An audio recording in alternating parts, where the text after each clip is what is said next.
privilege of serving as the Executive Director of the Franklin County Chamber of Commerce and Regional Tourism Council, and the honor of welcoming you all to the 42nd Annual Citizen of the Year Holiday Breakfast.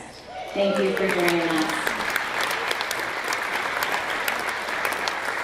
If you look around the room, you will notice that this is one of the best attended breakfasts we've had in years, and that is, of course, because this event is incredibly inspiring, but also because the Deerfield Academy Breakfast Buffet is one of the best. And so for that, we'd like to thank Michael McCarthy, Brad Woodward, and the entire Deerfield Academy dining team for waking up early and treating us all to such a delicious breakfast. We are deeply grateful to be here at Deerfield Academy.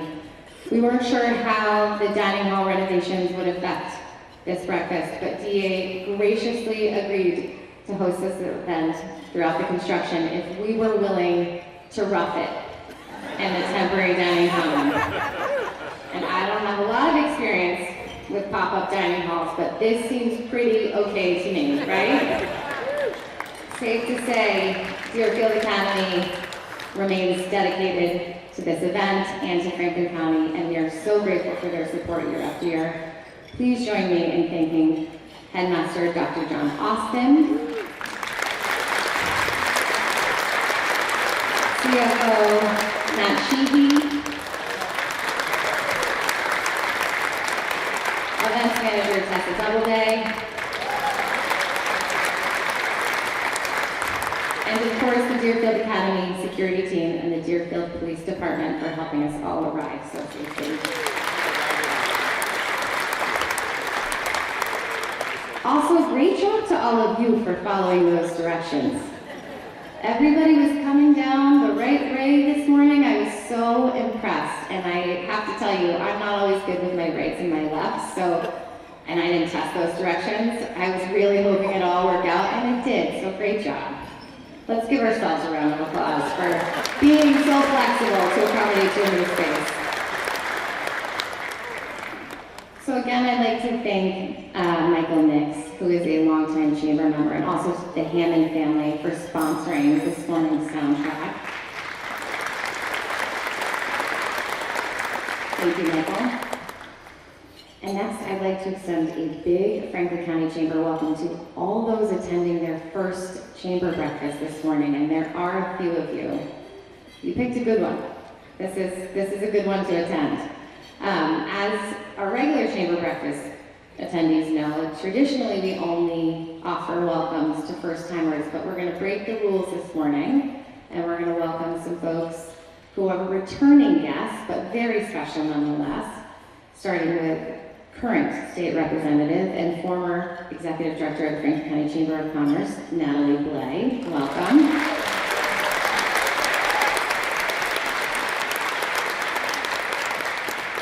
Cody Gardner Deane is here representing Congressman Jim McGovern.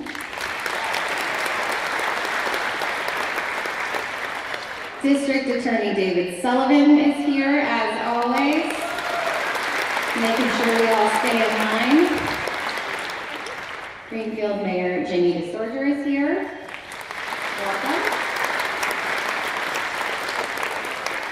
Welcome to Bernardston Selectman Brian Herview and Ken Bordwick, and the Deerfield Selectman Tim Hilchey.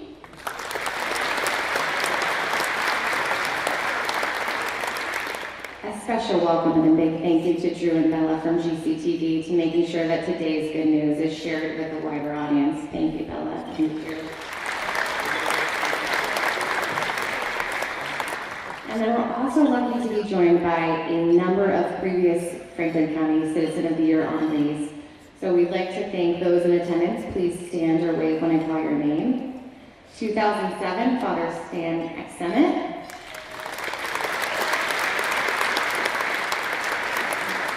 2008, Amy Clark.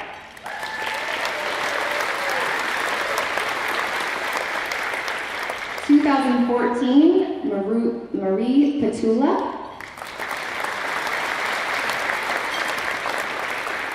2020, Sue Samareski.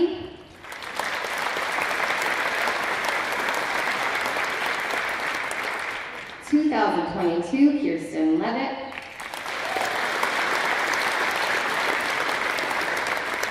And our 2023 Citizen of the Year, Ben Clark.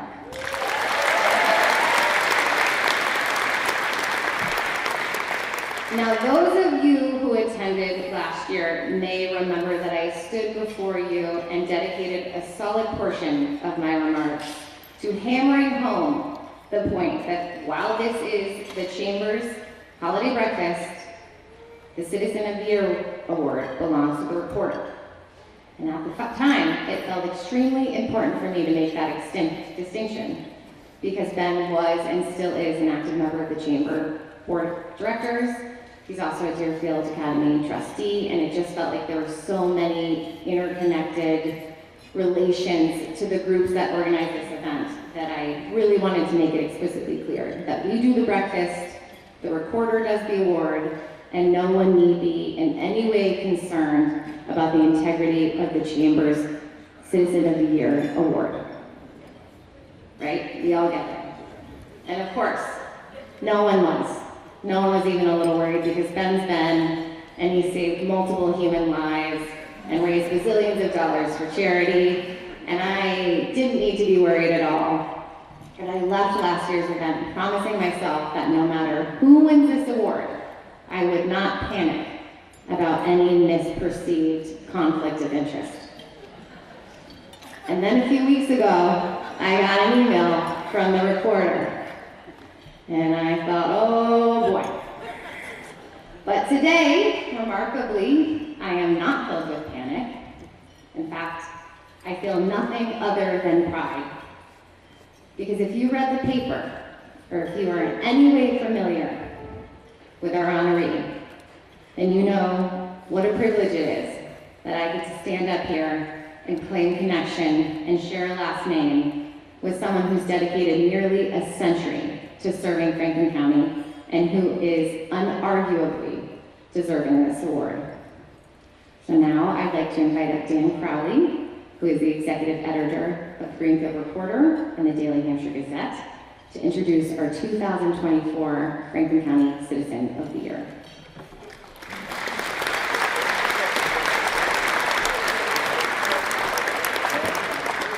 Thank you. Last year we had Superman as our Citizen of the Year, and this year we have Superman. No matter what I say today, it really will just be the tip of the iceberg. So, good morning, everyone. I'd like to thank the Chamber and Deerfield Academy for once again hosting this event, and to everyone who's taken the time to be here this morning to help celebrate our Citizen of the Year. This is the Recorder's 42nd year honoring a Citizen of the Year, and what makes this award special is that it's driven by the people of Franklin County. Each fall, we just set the table and create a platform for county residents to nominate someone they believe is deserving of this honor. Well, we ultimately have to choose someone, and we do that at the Recorder. All the legwork is done by you. And I want to thank everyone who took the time to nominate someone, because this award is significant and meaningful, and the people who receive it are some of the most extraordinary moments. This year, our Citizen of the Year comes from Bernardston, where he has lived his entire life. It wasn't a difficult decision. What was difficult was trying to figure out how to convey the mind-boggling amount of community and volunteer service that Russell Deane, at 96, has brought and continues to bring to Franklin County. The many nomination letters that came in from Mr. Deane were some of the more detailed and longest that we've seen in recent years for this honor, including one that described him, but there was one actually that was a single-spaced, 3-page handwritten letter that came in. Described him as an inspiration to many, an example of selfless volunteerism, and someone whose continued activism supports the notion that age is just a number. Because he has touched the lives of so many people for so many years, I'll touch on a few of the highlights brought to our attention. Many know Russell as a talented carpenter and cabinet maker, in addition to building the home he lives in and many others.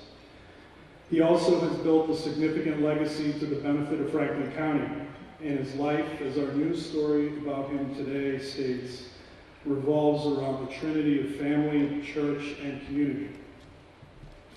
One person who nominated Russell focused on his work as an advocate for the disabled.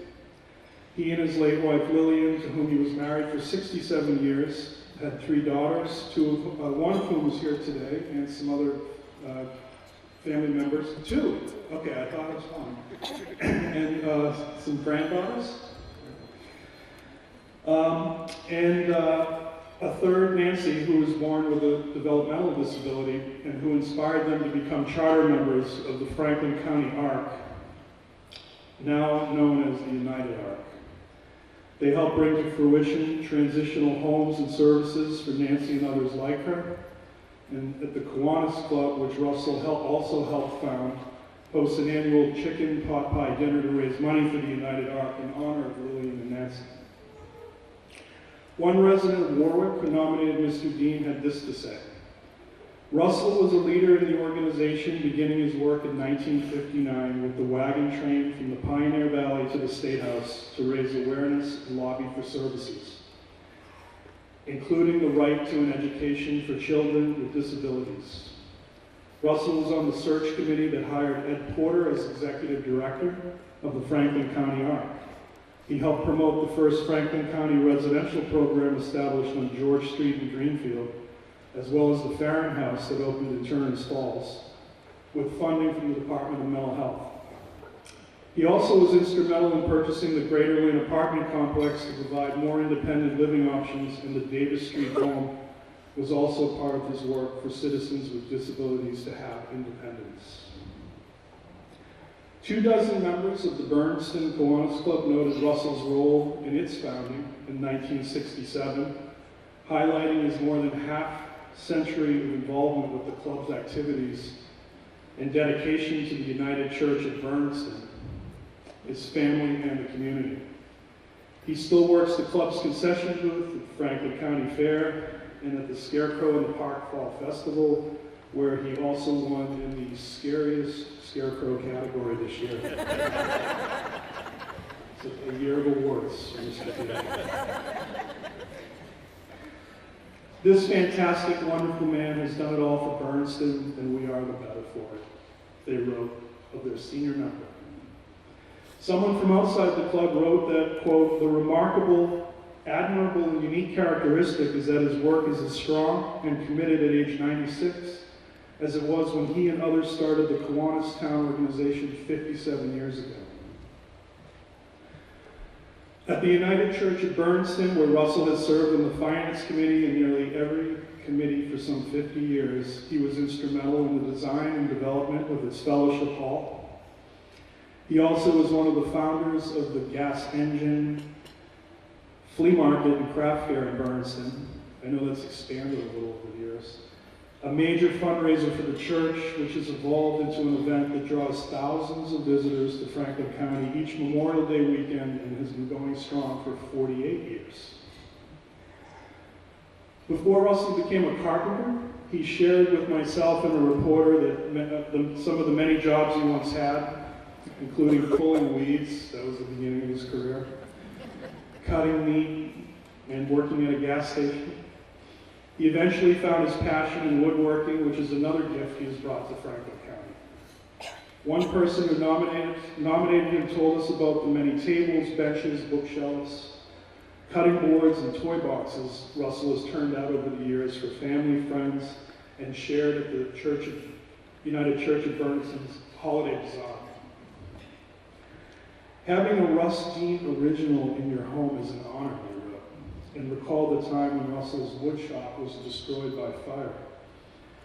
As a true testament to how much he is admired in the community, when his wood shop tragically burned down in the middle of the night several years ago, carpenters from all over western Massachusetts, Vermont, and New Hampshire came together in a true barn-raising effort to rebuild it. We cannot leave out Russell's service in local government, as if what I just said doesn't keep you busy. Russell has been involved in Bernardston town affairs for decades, having served 8 years on the select board, 3 years on the school committee. He told us why that was a little short. The Conservation Commission, Planning Board, and as an assessor for more than 30 years, which he still does today, as well as the Zoning Board of Appeals and as Water Commissioner. And he caught us by surprise on this one. He was police chief at one time in the 1950s.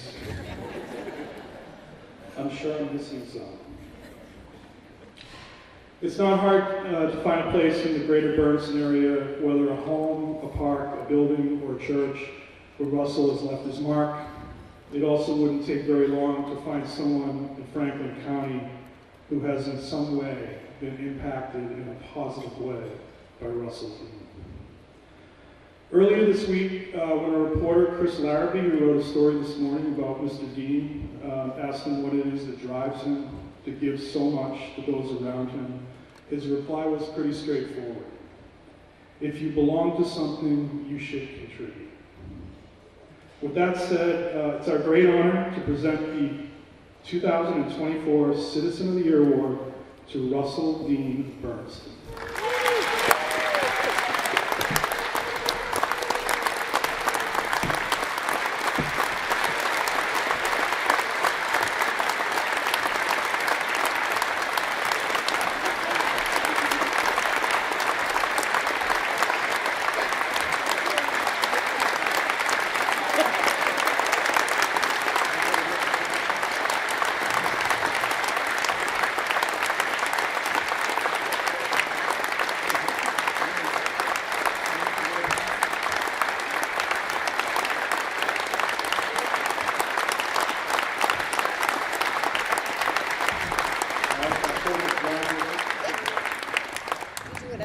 Your day.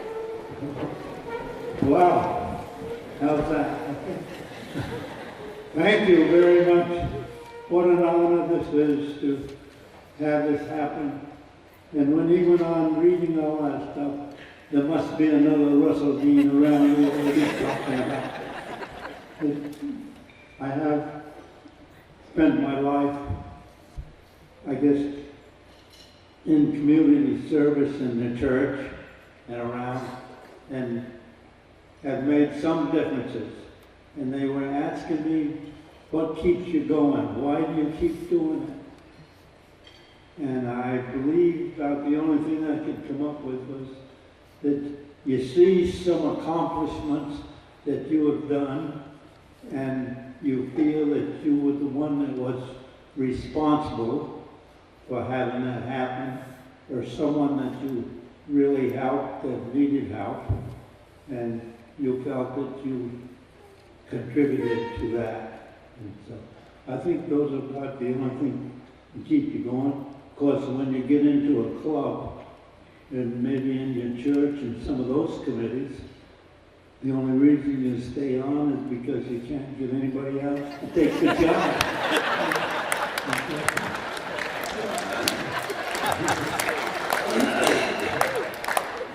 And as far as the church Jack Engine show, that was a great accomplishment. But after my wife cornered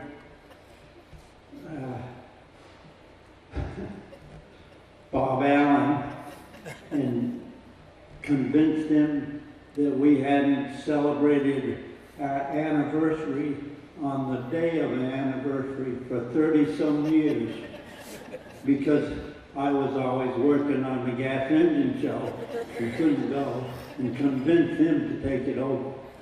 So, what a blessing that was, because he doubled that for the church, and so it still makes you feel good that you was responsible for starting that. But I know you all had a beautiful breakfast. That was very great, and you're probably sick of hearing me tell a few stories, but I had a lot of good times too, and celebrated a lot.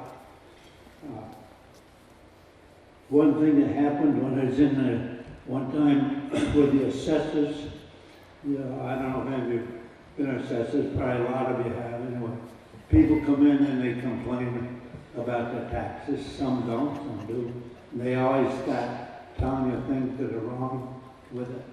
And one night we had this fellow that was coming in to complain about his high taxes on it. And Howard Grover was assessor with me at that time. And he says, "Have you looked at that woodlot, Russ?" And I says, "Yeah, I went up on it a week or so ago." He says, "I think it's worth what we got a sense for, do you?" And I said, "Yeah." So when the man come in, he started saying something.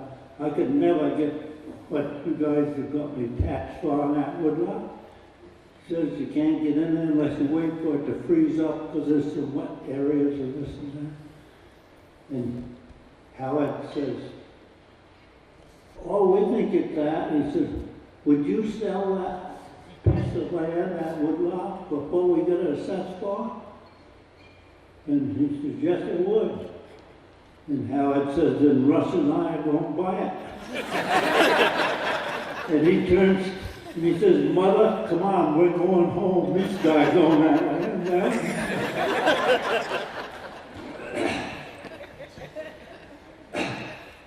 And I love to hunt and fish. And I did a lot of that. But I'm going to tell you one story about that. We've all been sitting around here listening to things. And this, maybe you don't like hunters and that, but anyway. I took my partner, Bob Lee, who was my partner for 30-some years with Lee and Deane Builders. And my brother, I had a pretty good Weimaraner that was a pretty good bird dog. And so we went pheasant hunting. And we flushed some pheasants pretty good.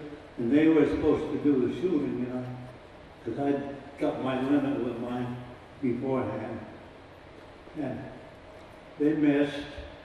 And I think we flushed 3 different times through the day, pheasants, and they missed them. And so we had one more place we was going to go over to this farm before we quit. And I says, he told me the other day that he had some pheasants come in there. Well, we went over there and we flushed the pheasant. And what do?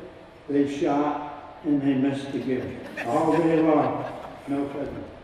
And I had bought a brand new hat. And I was wearing a brand new red hat. And I says, you guys couldn't hit the broadside of the barn. I'll throw up my brand new hat. I'll put a rock in it and throw it up. So this was a felt hat back then. And so I threw it up, put a rock in it, and threw it as far as I could. Boom! And I'm on the ground practically laughing because they missed my hat. And then, boom! They shot my hat, laying on the ground. And this is my hat.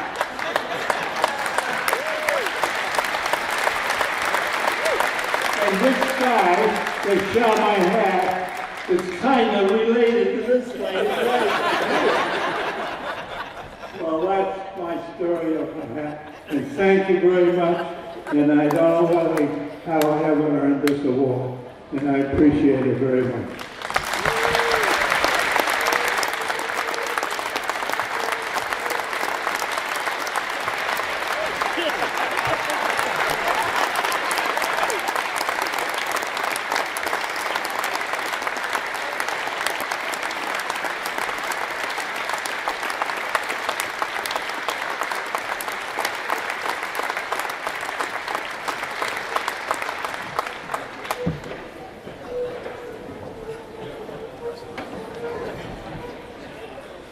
So there you have it. Russell is my husband's great uncle, but he's also been my neighbor for 37 and a half years. So let the official record show I didn't pick him, but I would have.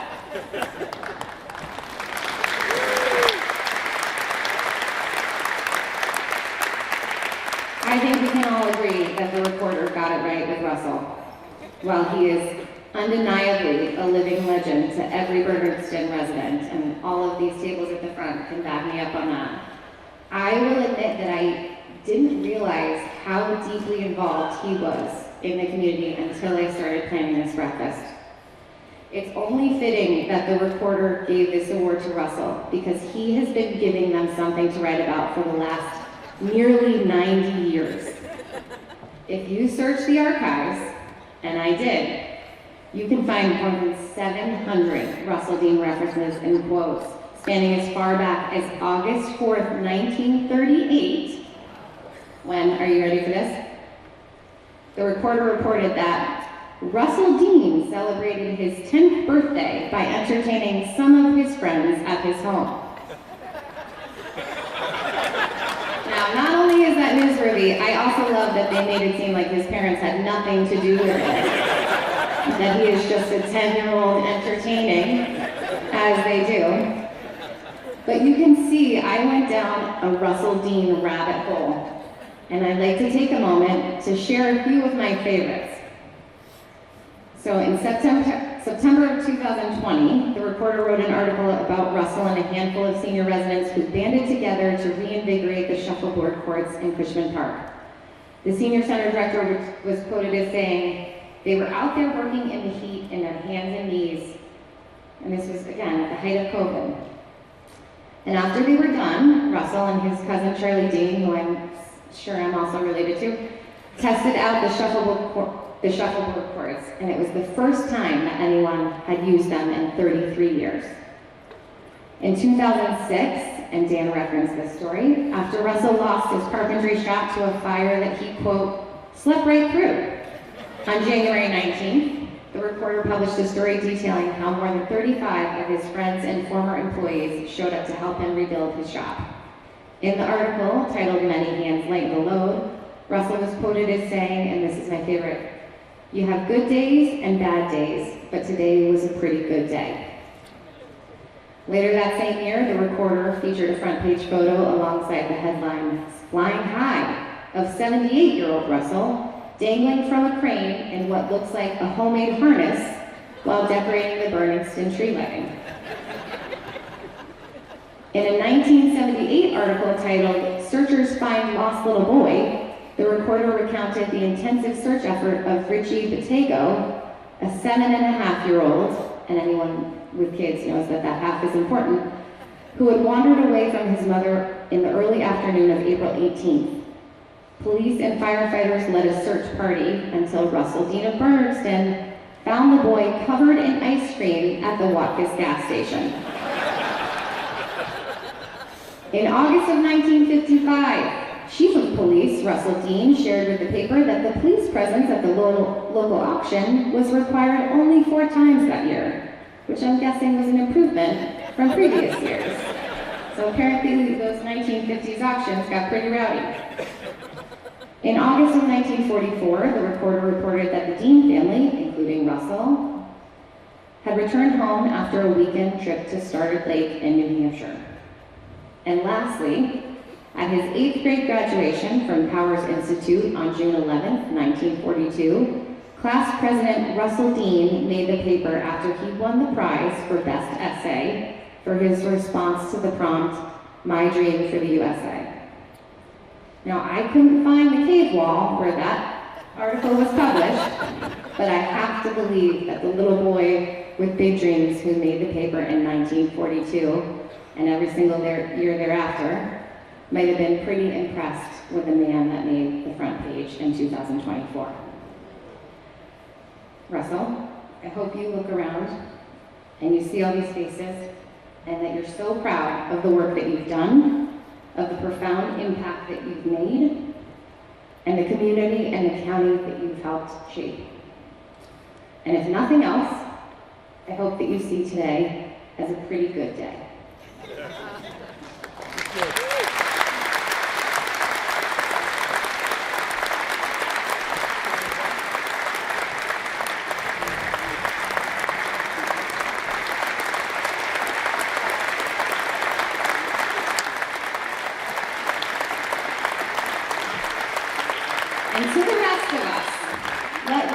an example for us all that you're never too busy to say yes, that clearly there is no such thing as term limits, that there is power and purpose, and that your volunteerism in municipal government and boards and committees makes a lasting difference in ways that can ripple out throughout decades. We have a few more difference makers that would like to come up to the podium and offer their congratulations. So I'd like to invite up Representative Natalie Blay and Kobe to come offer some citations.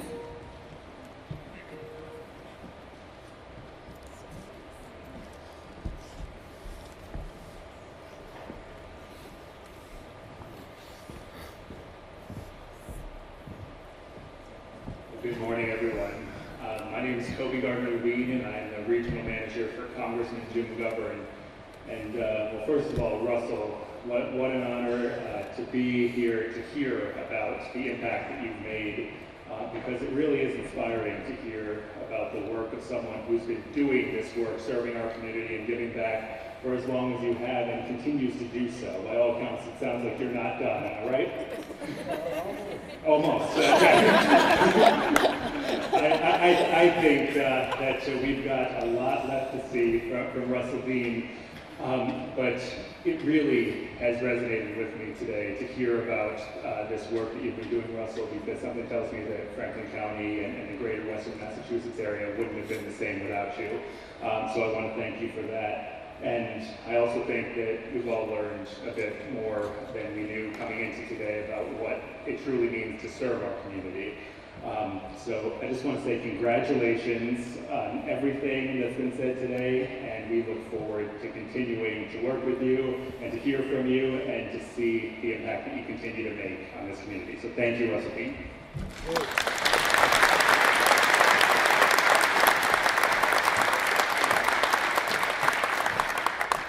Good morning, everybody. It's great to be here with you today.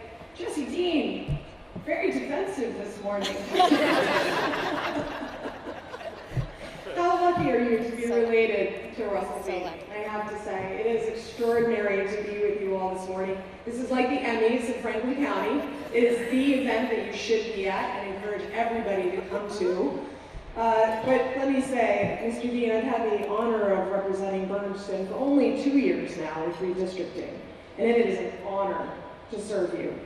It is an honor to work for you every single day in the State House. And let me tell you, we need more Russell Deanes in our communities, in each and every one of our communities. You said it beautifully, Jesse. And you said it in a way that we need to have some more people stepping up to serve in our communities so that you don't have to continue to serve on these boards. We do need you to step up in our communities, to serve on our boards, to serve our communities, to serve our organizations, as Russell has just shown us as a really great example. I am here on behalf of the Franklin County delegation, Senator Comerford, Representative Susanna Whips, and Representative Aaron Saunders, to offer our sincere congratulations to you, Mr. Deane, from the Commonwealth of Massachusetts, the House and the Senate. Be it hereby known to all that the legislature of Massachusetts offers its sincerest congratulations to Russell Deane in recognition of being honored as the 2024 Citizen of the Year. The entire membership extends its very best wishes and expresses the hope for future good fortune and hopefully some downtime, and continued success in all endeavors. This is given this 20th day of December, signed by the Speaker of the House, the Senate President, and all of the members of the Franklin County Legislative Delegation. Congratulations, Russell.